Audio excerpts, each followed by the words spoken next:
Ganito na naman yung problema, oh. Ang daming shockman ang nagkakaroon ng ganitong problema. Hindi mabuksan sa labas. Ganito nga palang model yan. Shockman F3000. Yung problema nito, hindi na lang nagkataon yan. Dahil pang-apat na to doon sa nagkaroon ng problema na ganyan. At puro bago yan. Mga wala pang isang buwan yung mga shockman namin dito. Puro bago yan. Apat na yung nagkaroon ng problema. Ang shockman namin dito, 5. Apat na yung nagka-problema. Kaya may problema talaga yung sa pinto niyan. Ang inaalala ko lang talaga, dahil malaki yung butas dito sa may gawing ibaba nung pinto na yan. Ayan, may dalawang malaking butas dito. Yung maliit na pyesa na natatanggal sa loob, kasyang-kasya dyan. Yung tornilyo walang problema eh. Kaya lang merong isang pyesa na napaka-importante. Yung sa pagre-repair niya, wala namang magiging problema. Ang problema kapag nawala yung mga pyesa. Yung sistema niya kasi napaka-simple. Yun lang talaga yung importante. Huwag mawawala yung pyesa. Meron kasing isang pyesa sa loob yan na yun yung tumutulak dun sa pagbubukas. Kaya pag natanggal yan, kahit itulak ng itulak dito, wala nang tutulak dun sa loob. Kailangan tanggalin muna natin yung siding niya. Ito nga pala yung unang tinatanggal. At pagkatapos, ito naman. Ito mga naka-clips lang yan.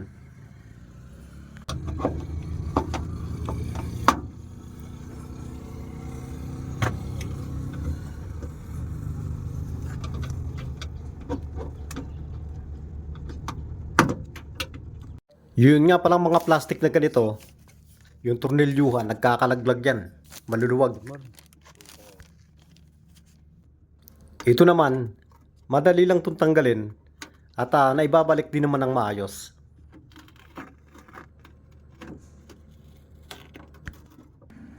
Ayun yung natanggal na pyesa, oh. Mabuti, hindi pa nalalaglag. At tatanggalin natin itong goma na to dahil merong tornilyo sa loob yan. Isa sa ibaba at isa dito sa may taas. Ang inaalala ko talaga dito, pag natanggal yung pyesa sa loob, posibleng malaglag. Ayan o, may dalawang butas sa ibaba.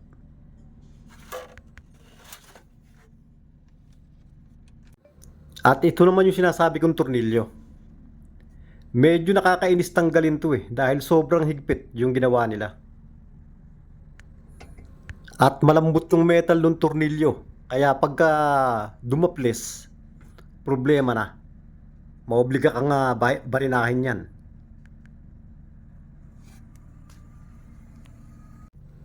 Kailangan maayos na tools yung gagamitin. Pero ako yung iba hindi ko talaga natatanggal. Yung iba natatanggal ko, yung iba hindi. Kapag nabilog na, binabarena ko na lang. Gaya nito, nabilog na naman kaya naobliga ko, binarena ko na lang. Kapag binarena, madaling matanggal. Pinapalitan ko na lang ng tornilyo.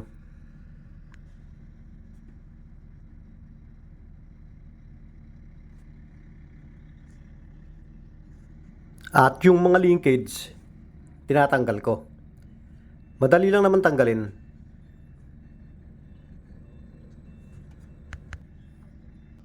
Tinatanggal ko tong twerka na to at yung dalawang tornilyo dito sa labas.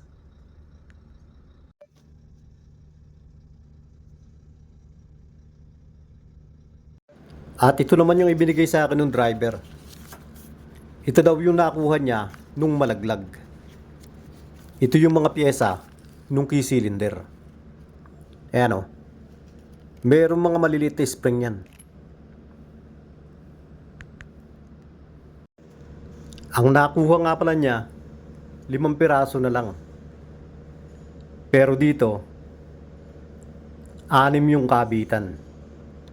Kaya ang ibig sabihin, meron siyang hindi nakuha. Pero pwede na yan. Eto, 6 yan. At eto naman yung susi. Yung pagbabalik naman itong mga parts na to, madali lang din naman. Ilagay lang yung spring, tapos pumili ng kahit alin, at pagkatapos, ilagay yung susi. Dapat pantay parehas, magkabilang side. Gaya nito. Sakto. Tama yung unang nakuha ko. At ito naman pangalawa. Paglagay uli ng spring, tanggalin yung susi, at maglagay uli. At ibalik uli yung susi, at tingnan kung tama rin. Ito nakaangat. So, ibig sabihin, mali yan.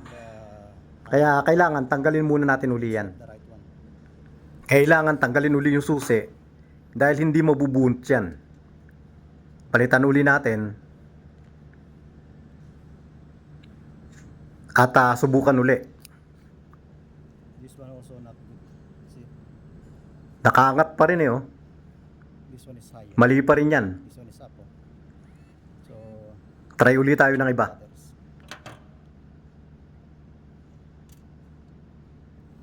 Subukan naman natin itong isa na to. Ilagay uli yung susi. This one is good. See, Ito okay na. Pantayin na. this one is okay. Basta ganun lang ng ganun. Hanggang sa maubos lahat, hanggang sa maibalik lahat. Dahil dyan din naman galing yan, kaya sigurado yan, magtatama-tama rin yan. At ang importante nga pala, tuwing bubunutin yung susi, kailangan nakahawak sa ilalim yung daliri para hindi malaglag yung mga parts sa loob. Kapag hindi kasi natin inalalayan sa ilalim, magkakalaglag yun. At dahil may spring, magtatalsikan yun. Kaya problema. Dapat, pag bubunutin yung susi, nakaalalay sa ilalim. Matagal na nga pala akong gumagawa ng mga key cylinders. At meron na akong mga video niyan. Pero itong Shockman, ngayon lang ako nakagawa. Pero halos ganun din naman yung sistema niya. It's not good. Ito madali pag-referento eh. Dahil bago pa yung susian. Mas mahirap referin yung mga luma na.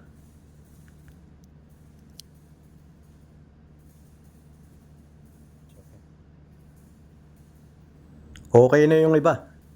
Isa na lang yung natitira, kaya sigurado, tama na yan.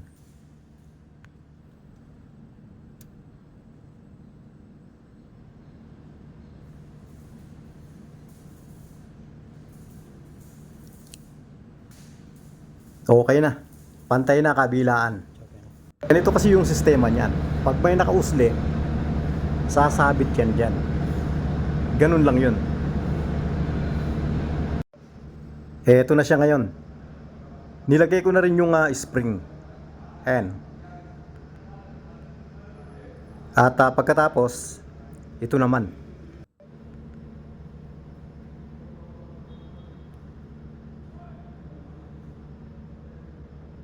Ganito naman yung posisyon niya. At merong tornilyo yan dyan.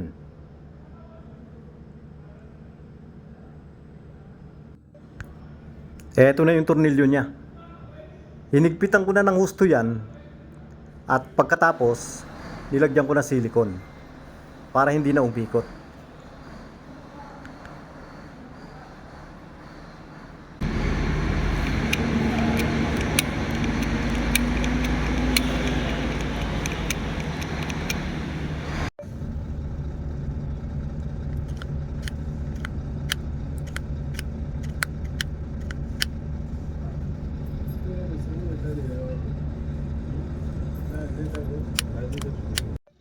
Ganito nga pala yung posisyon niyan doon sa loob.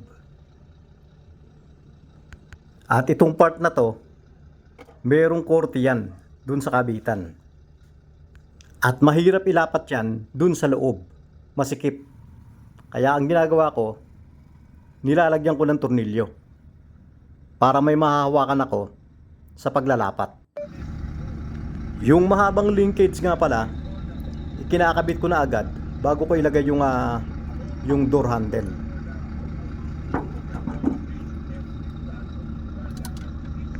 At itong maiksing linkage, kahit huli na to, madali lang tong ikabit.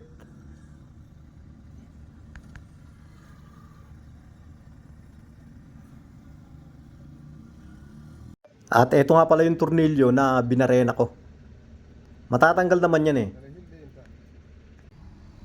Wala akong kagaya nung original na tornilyo kaya ganito na lang yung kinakabit ko. Pwede naman, wala namang problema. Nasubukan ko na yan doon sa iba. Testing natin yung bintana kung sasabit. Okay naman eh oh. Hindi sasabit yan. Nasubok ko na doon sa iba.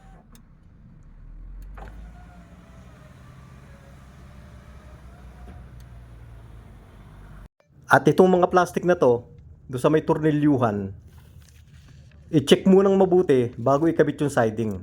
Dahil maluluwag, nagkakalaglag.